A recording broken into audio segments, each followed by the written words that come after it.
Hello, everyone, and thanks for joining this video podcast on Thor, Love, and Thunder. I am Ken Moorfield and the owner and operator of the Arts and Faith website. And joining me today is my friend and colleague, David Cook. David is a freelance movie reviewer and also a member of the North Carolina Film Critics Association. So, David, thanks for joining me. Thank you for having me. It's my pleasure. All right, so I want to jump right in. I have a link in the YouTube description to your review of Thor, Love, and Thunder at One More Film Blog. But for those who have not yet read the review, David, can you give us a quick either summary or overall take on the movie as a whole before we talk about some faith themes? Sure, yeah. So I went in, I really enjoyed Thor Ragnarok, which is the predecessor to this film. This film starts off immediately with a very dark tone, which I kind of lean towards. I like kind of darker stuff. And then it shifted real quickly back into the Thor Ragnarok kind of silly humor. And unfortunately, it felt like it was trying to capture some of the magic of that movie. And I just felt like it did not capture or reignite some of the joy that movie brought me. And I think part of it may be the fact that it did jump from the humorous Thor activities to some of the really dark, serious tones, especially with the villain that's portrayed by Christian Bale. Okay, so the villain is called at some point the God Butcher, and a lot of the seriousness or darkness of the movie comes from this theme of him being losing a child, being vengeful towards the gods, wanting to kill the gods for, not sparing his child. You, I think, described the film on Twitter as maybe an atheist view of theism. Could you say a little bit about what sort of theological or faith message, if any, you got out of the film, since the representation of gods and attitude towards the gods seemed to be a bigger part of this Thor movie than a lot of the other Thor movies? Yeah, it really did. It kind of took the fact that Thor's been a god this whole time throughout the Marvel Cinematic Universe, but this is the first time they really dive into, I guess, the god nature of him and the people that he's around and the other gods, because the God Butcher is trying to eradicate them. And so I thought, man, right from the very beginning, it has a very pessimistic perspective of gods and theism. And again, these are Norse gods that the film is talking, diving into, but these gods don't respond to their followers, but not only they don't respond, but they actually find joy in their suffering. And it really came across negative immediately. And then as the movie progresses and we're introduced to more gods and more of these deities, they all come across to be very, what I would consider ungodlike. They very immoral. A lot of mortality. I felt like there's a lot of mortality in these characters and nothing to be revered. And it really left a taste in my mouth that it was just a very pessimistic perspective of deity, even though the deities that we're talking about are Norse gods and Greek gods. Right. Well, so I mean, in some ways, I liked the setup of the examination of the gods in this sense. There's a middle, about in the second act, there's a middle episode where Thor visits, I don't know what it's called, but a haven of the gods where there's all these different gods in there. And he wants to get help, because Thor is motivated by wanting to help people. So Thor has a lot of the attributes morally that we associate with the Christian God, and he wants to get help. And he is both surprised and disappointed by the lack of concern of any of the other gods, particularly Zeus, the unwillingness to help, the selfishness of the gods. And so I thought the film very aptly set up, in some ways, both an interesting question, which is, what do we mean by godlike? Do we just mean powerful? Do we mean it moral, or does godlike have a you know, I'm sorry, do we mean immortal? Or does godlike, to be godlike, must you have a certain moral character? And I think these are very important questions and very interesting questions, that actually sets up the villain in a way that Killmonger maybe was done in Black Panther, to be sympathetic. And my biggest disappointment with the movie was that it didn't seem to do anything with those themes. It was like, having made a really interesting and intricate motivation, everything's still resolved through combat. Um, Thor is the good guy, but there doesn't seem to be any sort of examination of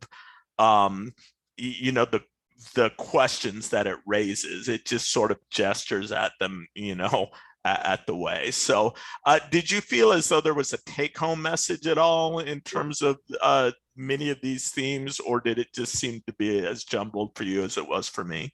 Jumbled is a good word, and I would almost take it to a step further, where I thought felt almost a bit contradictory, because it established some of those themes and those questions, but then it's a Marvel movie, so I can't spoil it, but I feel like the movie still relied on those gods that we were criticizing or looking at as almost villainous. It was still relied on them to save kind of the day, if that, Right. for lack of a better term. And I'm being very loose because it would spoil if I mentioned Yeah, and God's little g, we keep saying yes, that. correct. Yeah. So speaking of God's little g versus God big G, David, you mentioned you have not yet seen Eternals, right? Correct. I have not. So one of the questions I've been harping on since Eternals, before Eternals, but really kicked into high gear on that, is whether or not the Christian God exists in the MCU. And it seems to me as though one of the bigger problems that I have with the MCU in Phase 4, but increasingly throughout the MCU, is that a lot of the movies work as individual movies for me, but the increased difficulty of tying them together as these all supposedly exist in the same world or the same universe, becomes very problematic. And so I think from Eternals we have the notion that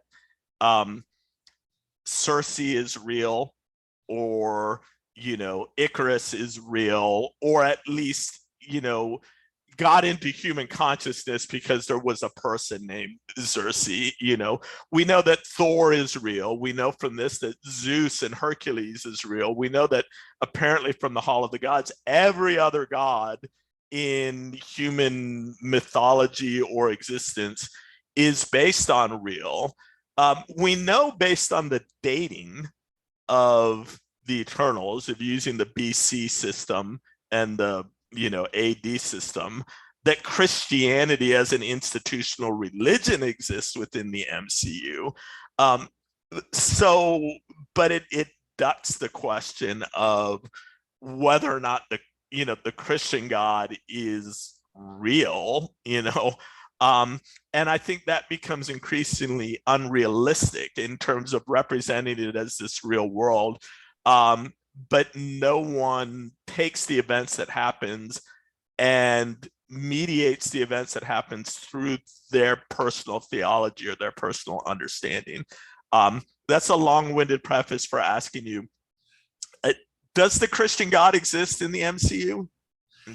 It's a great question, and I would say early on in maybe Phase 1, I think it's very possible. In fact, I think even Captain America at one point met Thor and maybe another in Loki, and said, "Yeah, but there's only one true God." It kind of almost Right. So I think early on, I think there was a very real possibility of that. I think really in these last few movies where they've introduced multiple universes and realities, that's where it starts to become more and more unlikely that a Christian God, because everything because of these multiple realities and is almost rendered moot, if I may, like nothing really matters. And that to me is not, in our Christian faith, our actions matter, our, who we are matters. And I feel like the more and more these movies go, the less anything matters. And that, Right. there was a moment in the Thor movie where someone's perspective of the Christian God did show up, because I thought there was, but it's not the Christian God that I serve. Because there is a moment where I thought, I think that's what they're going for, is that's the Almighty. Well, I mean, no, not for me. I think that, at least the way that I understood it, is that Thor was supposed to be the most representative of the most godlike of the gods, because he acted most like the Christian God. He cared about other people. He interceded on their behalf. I think in some ways there's also a theme with Jane, and Jane sacrificing herself for the good of other people, which is very reminiscent of the Christian God, and plays on this theory, or this theme that I don't know that the movie was aware of almost in some ways, the more human the gods are, the more godlike they, they are, which is interesting from a Christian perspective, right? Because Christians worship Jesus Christ, who is supposed to be the incarnate deity, fully God, but also fully man. And so, in some ways, I guess, Jane, I think, comes close, or Thor comes close.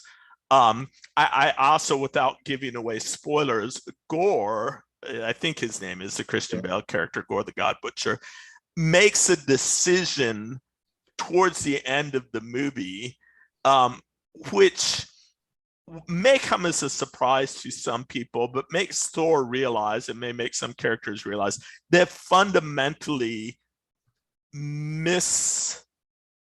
misguessed or misinterpreted his motives. They fundamentally misunderstood what he's going to do and why he's going to do it, which in some ways, I think gives him a little bit of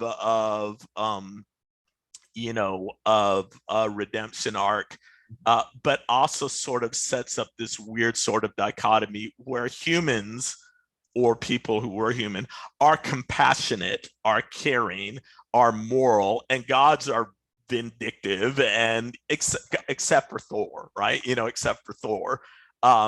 And so, but again, why is Thor any different than any of the other gods? Is he just different by kind? Is he different by morals? Is he different because of his own experiences? Or, why should he be any different, other than he's the good guy? He's the good guy. So did I hit on any of the events you were thinking of, or? And I think that's the pessimism I took out of the film, which is humans are really the only caring creatures in the universe, or humans, I guess some other aliens too that show up, but the gods have no compassion, no care for anything beyond their own joys and their all the only things that they can enjoy. And a lot of their joy comes from our suffering.